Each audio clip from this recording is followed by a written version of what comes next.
What's up, y'all? This is your girl, Jay Renee, with Hip Hop Humanism and Hip Hop Humanism Radio. I hope that you're doing well. Today, I get to do one of my favorite segments of my journalistic efforts, and that is our Wonder Woman series, where we give women their flowers now while they're here. We can have the ability to hear what they got going on, get a little bit into their mind, and find out all the great things that they're doing, okay? Because we have to make sure that we're uplifting each other and keeping each other in mind while we're out here working hard.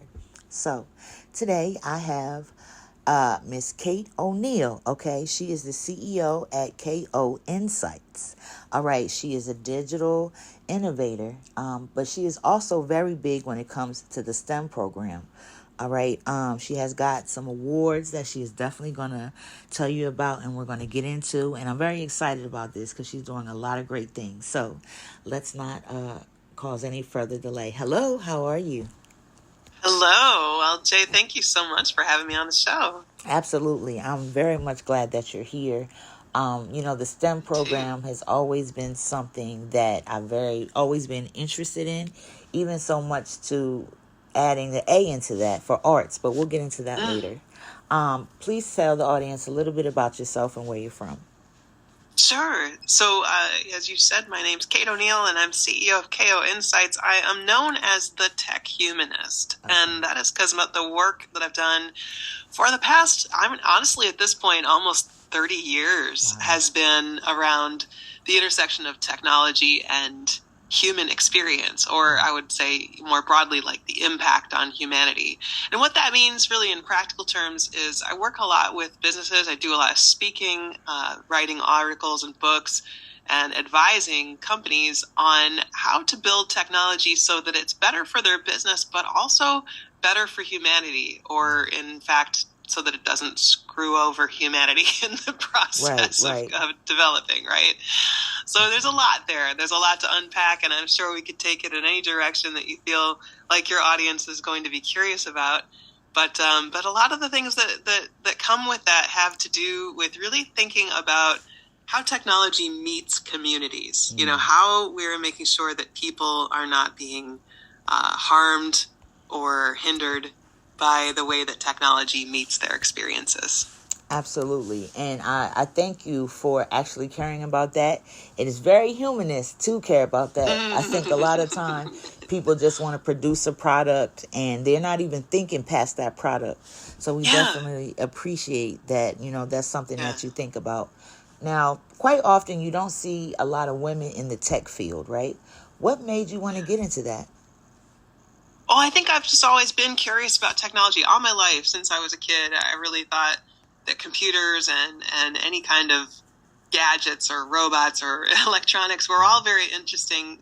But I also simultaneously was interested in the arts, as you said, the A in STEM and STEAM. The interesting thing about creative expression, writing, music, theater, movies. I was always interested in that too. So I went into technology because it was one of the things I was interested in. But I was also, in college, I majored in languages. I was a German major with a Russian and linguistics double minor, concentration in international studies. My grad work was in linguistics and language development. All of that sounds very unrelated to technology, right? Except that if you think about these last couple of years, the conversation we've all been having about AI has largely been so hyped up and excited because of large language models. And so, you think about that really came full circle in my career. And it's not like I saw that coming so clearly 30 some years ago. It's just that I think that to me, there's always been this component across technology and across human experiences and human creative expression. Language has been this thing that spanned both of those things. Like the way we express ourselves, the way we communicate, the way we write ourselves into poetry and language, and the way that we connect with one another through song, through writing, through movies and theater. I've always just been fascinated by that. And so for me, that's one of the ways that these things come together is that language is this great articulator of the human experience. And it's so perfectly fitting that we're having such a much bigger conversation about technology now because AI has come to us in the form of language and how we interact through language with it. So that's a really interesting way that's come to connect in my life. Okay, that's definitely awesome to hear. And like all the things that you've been doing, you're definitely in the right field, and we're glad to have you there.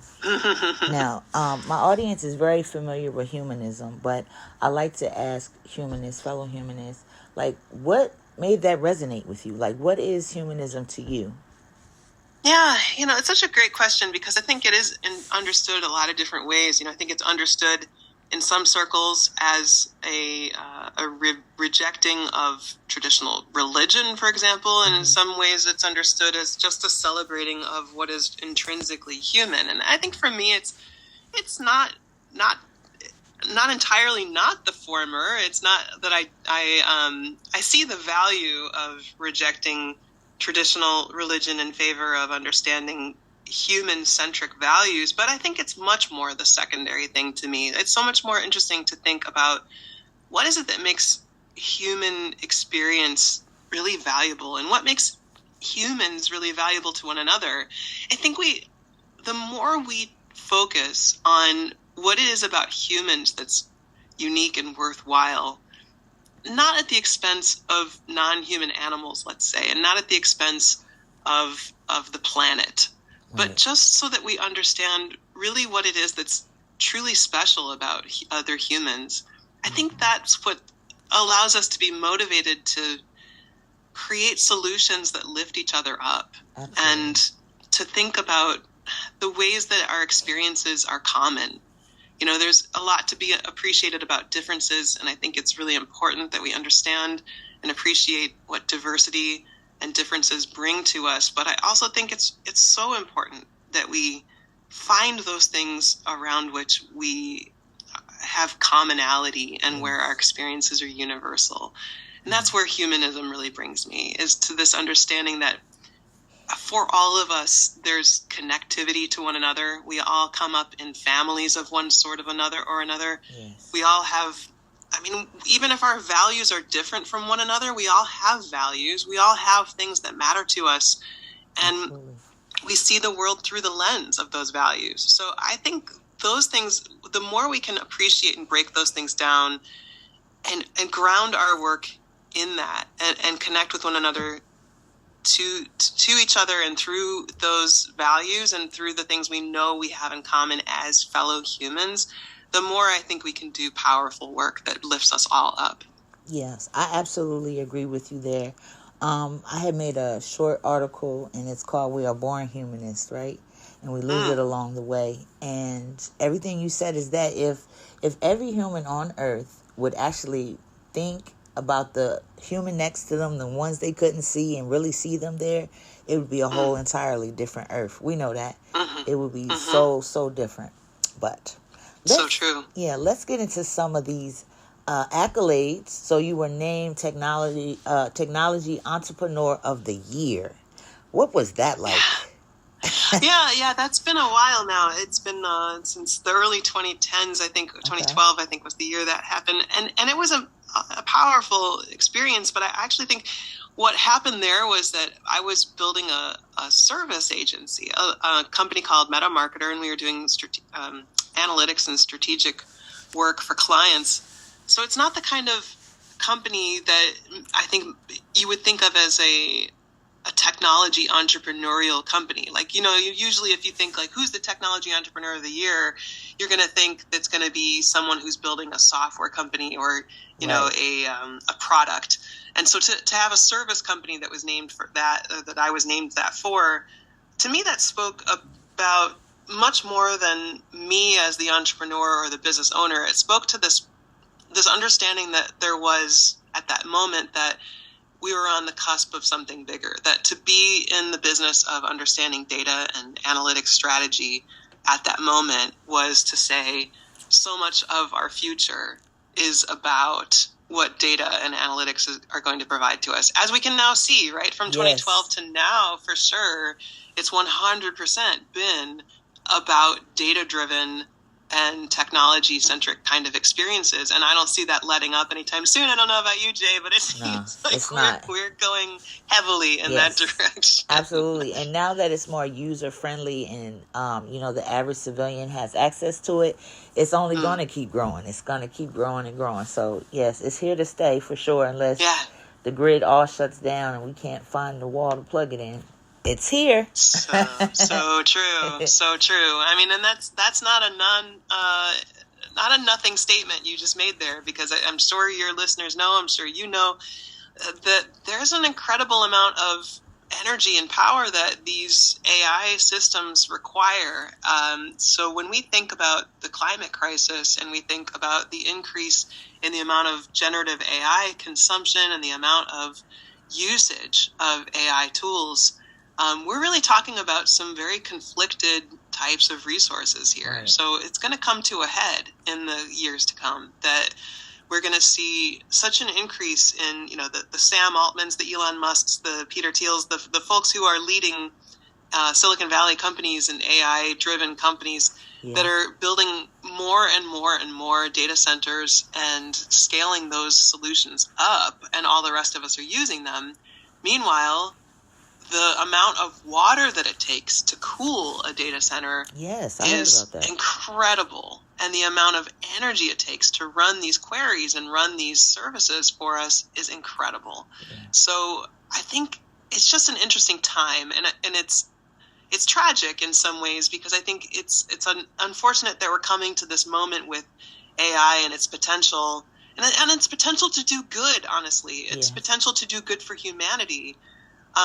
At a time when we also need to be extremely conscientious about how we use the energy and resources in the natural world, which are at odds with what we're doing here. So I don't know how that's going to play out. I don't think anybody knows how that's going to play out, but I know that that's a conflict, and one that we should be aware of as humanists. Yeah, absolutely. And I will say, I don't know the exact figure, but when I heard how much water it takes to, process things through AI, I was like, hold on, what?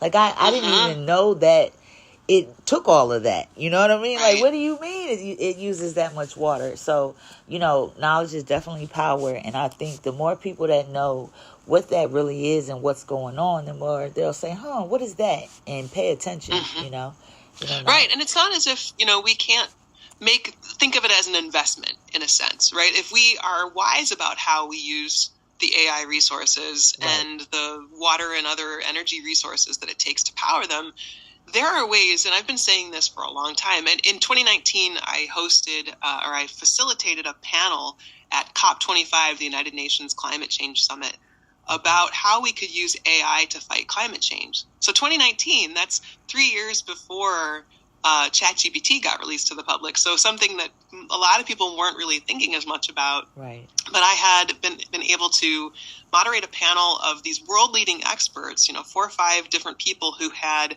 some great global expertise in AI and how it could fight climate change. And we had this incredible discussion about it. And some of the ways we were talking about was, if you're familiar with the United Nations Sustainable Development Goals, the 17 goals that have been identified, along which, if we improve the dimensions of life in those ways, we're improving life on the planet for everyone. So things like quality education, reduce inequalities, gender equity, and other things like water use are part of those 17 goals. And so one of the things that we see is that you can actually use AI in really concentrated, effective ways to say, let's solve those problems. Let's use AI. For example, one of the opportunities is to fight human trafficking as a very humanist kind of topic. Right. What could we do to recognize signals in opportune places like airports where human trafficking is often conducted?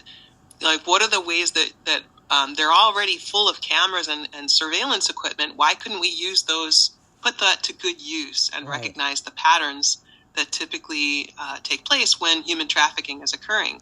Well, there are solutions out there that are doing just that. There are solutions that are making better use of wind farms, for example, or solar arrays to try to make those power systems more efficient. And so I share all this just to say, I think there are ways we can think of this as an investment and use the AI resources that we have to solve human problems at scale. But I don't think that that's necessarily the priority that's on the minds of many of the people who are running the big Silicon Valley companies that are, behind the biggest usages of AI systems. And that's a shame. I think we're at cross purposes a little bit with the ways that capitalist structures and companies' leadership are thinking about what their priorities are, versus where the humanists of the world like us are thinking about what we'd like to see happening for the good of humanity and the good of the future. Absolutely. I couldn't have said it any better myself. So let's move into the fact that you're an author. Congratulations on being published. That is a very big achievement. It takes a lot of time, patience, effort, and dedication. So thank you very much. Tell us your book titles and, just tell us about them a little bit. Yeah, sure. So the last one that just came out is called What Matters Next? A Leader's Guide to Making Human-Friendly Tech Decisions in a World That's Moving Too Fast, which I think is probably a relatable concept to many people. Yes. Whether you're a tech leader or not, the idea that the world is moving too fast is very relatable, I think. Absolutely. So that is actually, by some measures, the sixth book that I've published. The first one was really just a short ebook about my experiences being one of the first 100 employees at Netflix, which was a great experience. That was called Lessons from Los Gatos. It was a very short ebook only.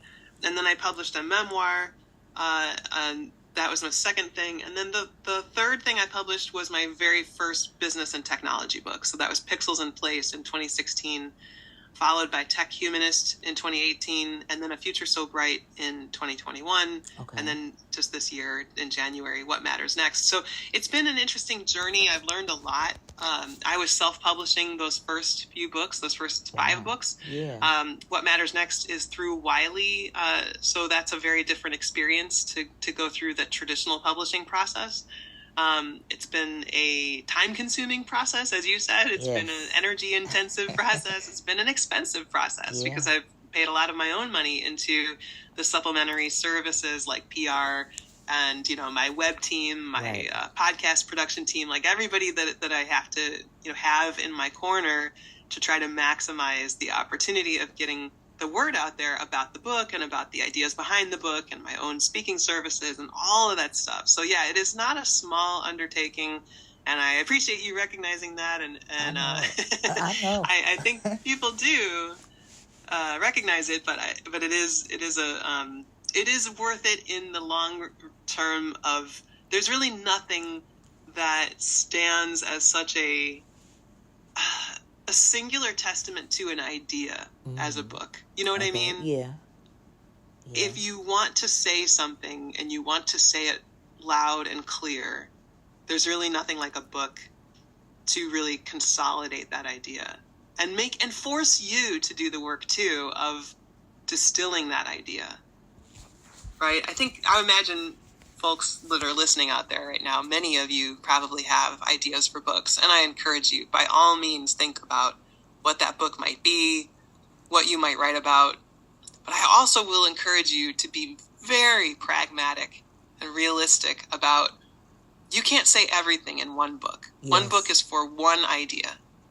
So you have to choose, what's the idea, the one idea you really want to commit to a book. And I am talking about nonfiction. So if you have a dream of writing a novel, that's an area that I can't advise you in. But I'm talking about nonfiction, right? Yeah. And I think it's just an important lesson for us to kind of be reminded that it's very tempting, I think, sometimes to think, well, I have a lot of things to say and a lot of wisdom that I've accumulated over the years, and so I should write a book and put all that wisdom into it. It's like, well, that's not how it works. Right, and then the book is 2,500 pages. Yeah. Nobody wants to read a hodgepodge that's just a collection of random loose ideas. I mean, sometimes that can be clever if it's done just the right way. Right. But more often than not, what people want is to know what they're getting into and be told right up front, what is it they're going to be confronted with when they read this book, and what's the promise that they're going in for? What are you promising them they're going to come out the other side of the book understanding better, or learning better. And so anyway, all of that to say, this last book, What Matters Next, is really about decision making, and it's about leadership. And in the era of AI, where we know that AI facilitates decisions and accelerates the process of putting decisions into action. And sometimes that's not good. Sometimes that isn't necessarily for the best, because we can move too fast and move past what we understand about the consequences of the technology that we're putting in place, or the business decisions we're putting in place. And that's where a lot of unintended harms and consequences come in. It's where a lot of bias that affects disenfranchised communities, marginalized communities, that all of these kinds of things that we know about, hear about, and read about in the headlines, they're happening because people are making rash decisions that are not well considered. And so that's the angle I tried to take with this book is, can we be more, not necessarily slower about the decisions, but can we be more intentional about them and have more discipline in how we're making those decisions so that we can cause less damage to people? So I want to get into, what you, excuse me, let me get myself together. So you launched a global campaign for women in entrepreneurship. All right. Thank you very much. So tell me what created that idea, and then, what is that?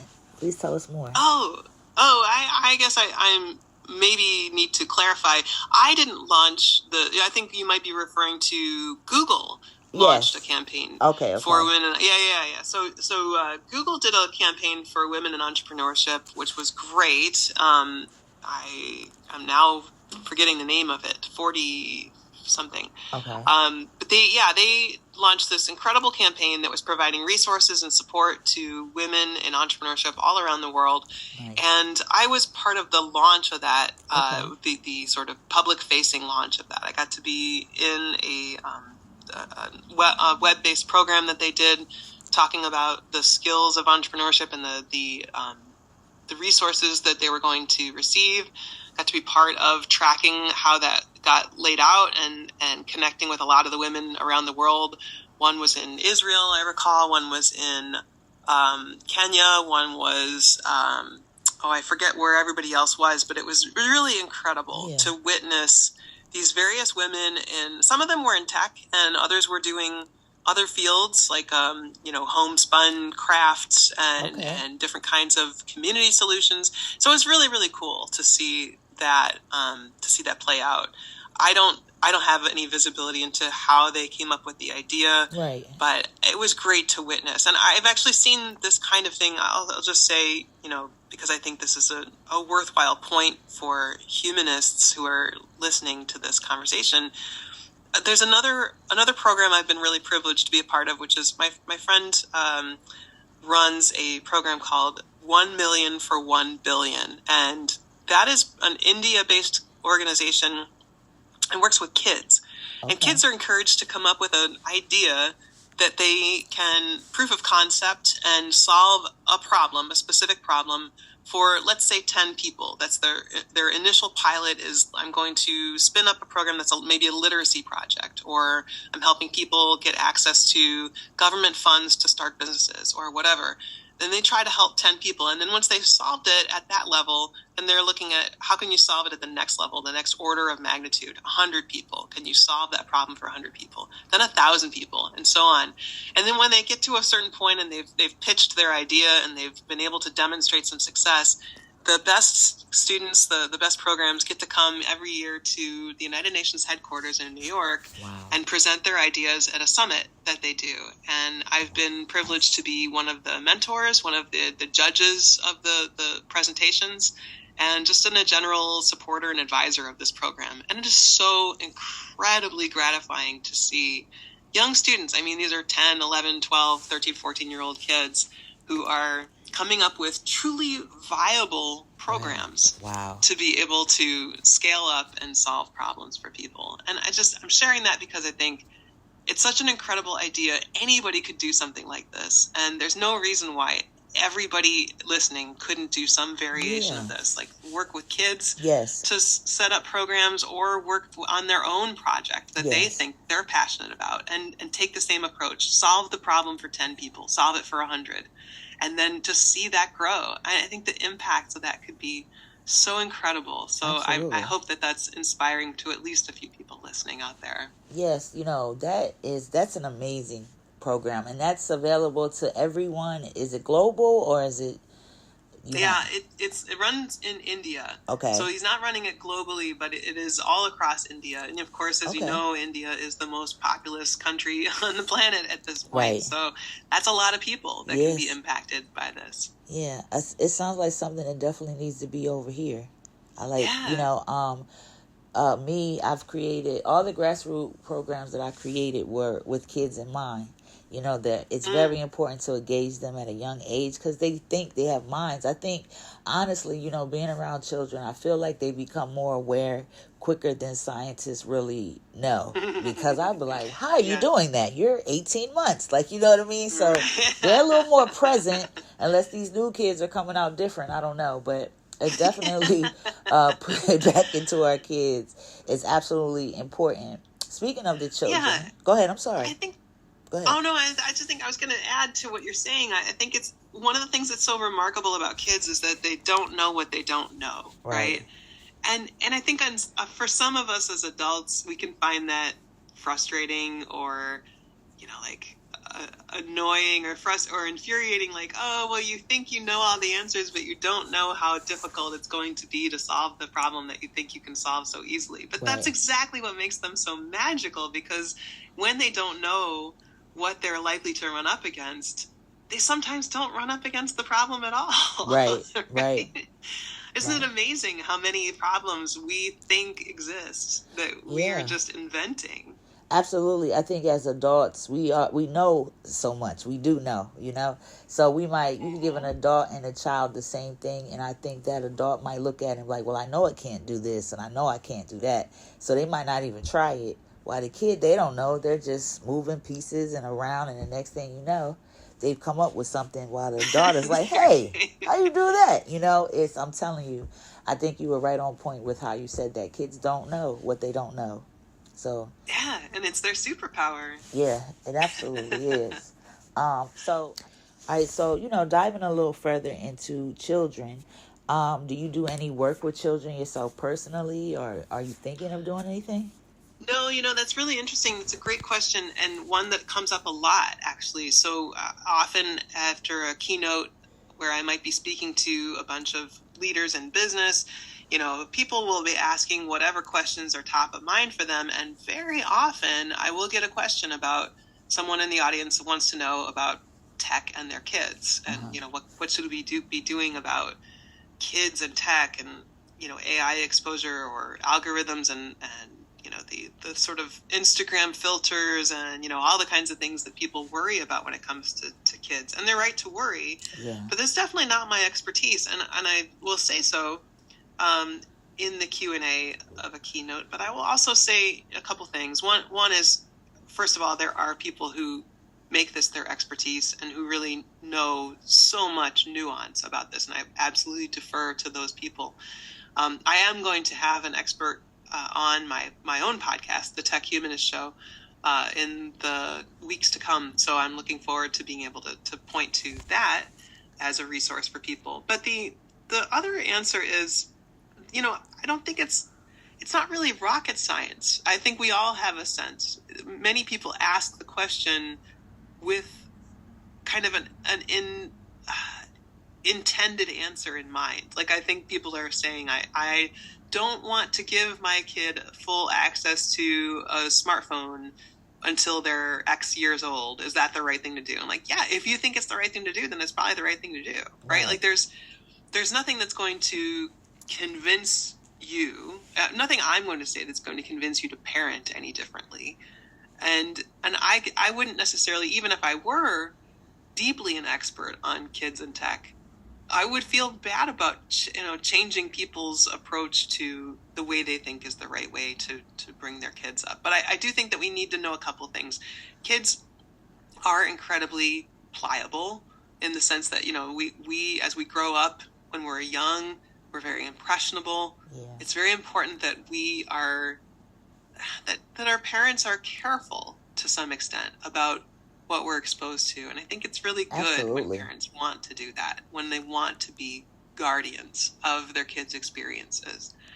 That said, I think there's also something to be said for the beauty of digital native skills, right? Like the kids who, once they get their hands on a computer or a phone or any kind of digital tool, they immediately know how to use it, right? We've all seen this again and again. And it's a fantastic set of skills to allow to develop naturally. So how you manage that is up to you as a parent. How we manage that as a society, I think, is more up for discussion. And how teachers manage that and schools manage that is up for discussion.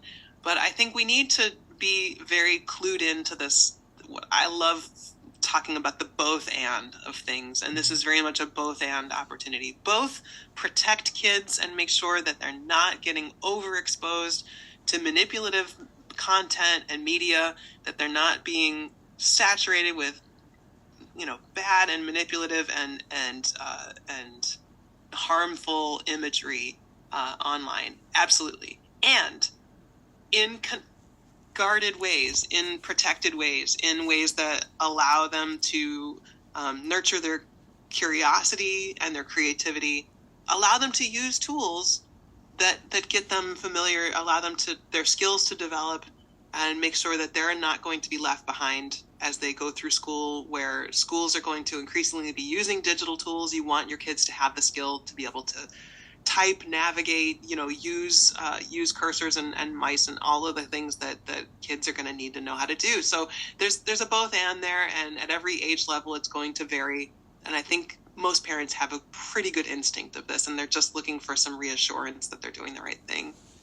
Yeah, I agree with you there. I'll tell you a quick story. My nephew, he wasn't even 2 yet, and we popped some firecrackers. And we came in the house afterwards, and not even 30 minutes later, he had found his way to a firecracking popping game. And we're like, how did you do that? Wow. And it's like, what? It's like, how did you do that? Like, we still don't know how he did it. And it's just like, wow. So like what you said, man, like they come out knowing how to do them phones and smartphones and everything. That's pretty amazing. I think it is amazing. Very amazing. Yeah. So, but also I think that's a really great opportunity for the future as we think about, what are kids going to be able to create in their generation as they come into the role of entrepreneur and creator and software developer and the kinds of solutions that they'll be able to imagine and come up with are going to be beyond our imagining. And so by all means, we don't want to be holding them back from, developing the skills that it will take to be able to create those kinds of solutions. And exactly what we were just talking about, 5 minutes ago, we want kids to be able to dream up solutions. And if they feel, passionate about going out and creating some kind of solution that solves problems for people, I think we should be making it possible for them to do that. But at the same time, making sure that they're not inappropriately exposed to risks and harms online. And that's just something that I think everybody has a good feel for at this point in time. Absolutely. We should definitely monitor our children and what they're looking at. Ever so often, I look in my nephew's tablet and see what's going on in there. And you know what I mean? Like, what's this? What's that? That video's odd. Okay. That's got to go. You know what I mean? Yeah. And it just comes with the process. It just comes with the process. So I'm not going to keep you too much longer, but I do want to talk about your podcast. Please tell us about it and where we can find it. Well, thanks. Yeah, the podcast is called The Tech Humanist Show, and it is the website is thetechhumanist.com, but you can also find it at Apple and Spotify and all the places you find podcasts. And it's just been a wonderful experience. I started it in 2020, during the pandemic year when we were all, working from home, and I did it first as a 1 hour live stream at lunchtime, 12 o'clock noon Eastern. And the live stream format was short-lived. I'd say, we did only a few months of that, but it's kept it going as an audio podcast, and I have been able to interview some really incredible people over the years. So talk to people like Dr. Safia Noble, who's the author of Algorithms of Oppression. Talk to Yanis Varoufakis, who was the Minister of Finance in Greece in 2008, 2009. So some incredible different types of discussions all around technology and the various ways that technology meets humans, like meets human experience, and how we need to be mindful of it, how we need to shape it, how we need to put guardrails up around it, and how we can use it to create better experiences for humans. And so it's been a really great opportunity for that. And we have another season coming up. It's been in hiatus for the last few weeks while the book was being launched. Right. I just didn't have the bandwidth to do book launch and podcast. Oh my gosh. But now we have a few recordings, a few interviews just done. When I was in London last week, and I recorded one interview over Zoom from a WeWork studio, and then one in an actual physical studio with the person. She happened to be in London also, so we met in person for it, and that was really cool because I have not done that for my podcast up till this point, to sit in person and conduct the interview. So it was really wonderful to get to do that. And it's going to be, this season is even more, I just think I'm so grateful. It's even more of an investment in AI ethics, in world leaders within that space, more diverse voices, more of everything. So I'm excited that we're going to be bringing that out pretty soon. Absolutely. Make sure you tell them again where they can find it. Yeah, thetechhumanist.com. And you can search any podcast directory for The Tech Humanist Show. Okay. Is that how people can keep up with you and what you're doing? The same website? Yeah. Okay. Awesome. Yeah, that is the website for the podcast. My company website is koinsights.com. And, if you just search Google for Kate O'Neill, The Tech Humanist, you generally can find an awful lot about me and many ways to connect. Absolutely. Well, I would like to say from me and the listeners that we are very grateful for the things that you're doing, your contributions to humanity. You are doing a lot of amazing things. You are a true Wonder Woman, okay? You have many hats, you're doing many things, but you're doing them all greatly and gracefully. So we definitely appreciate that. Thank you, Jay Renee. I thank you for everything that you're doing, and it's a wonderful series you've got going on here. I can't wait to listen into some others. Thank you. I appreciate that. I do want to give you a moment if you would like to address the listeners about anything. I call it a mic drop moment. At times. A mic drop moment. Yeah, so the floor is yours. Thank you. I'm not sure I have a mic drop in me, but I will go back to what I've said throughout this discussion, that I think there's just so much potential for using technology to solve human problems at scale. And I think so many of us think that it's beyond what we're able to do. If we're not a techno person ourselves, a tech geek, we might think that it's not something that's for us. But you'd be amazed what's possible these days with the AI tools, what you can create, what they can help you create. And I think that it's worth thinking about, what could we do? What are we passionate about? What could we be doing to solve problems for humanity at scale? And there's plenty of them, right? We can all think of plenty of problems that are out there, the climate crisis, the geopolitical upheaval that's going on, the many, many wars and conflicts around the world, and so many other things going on.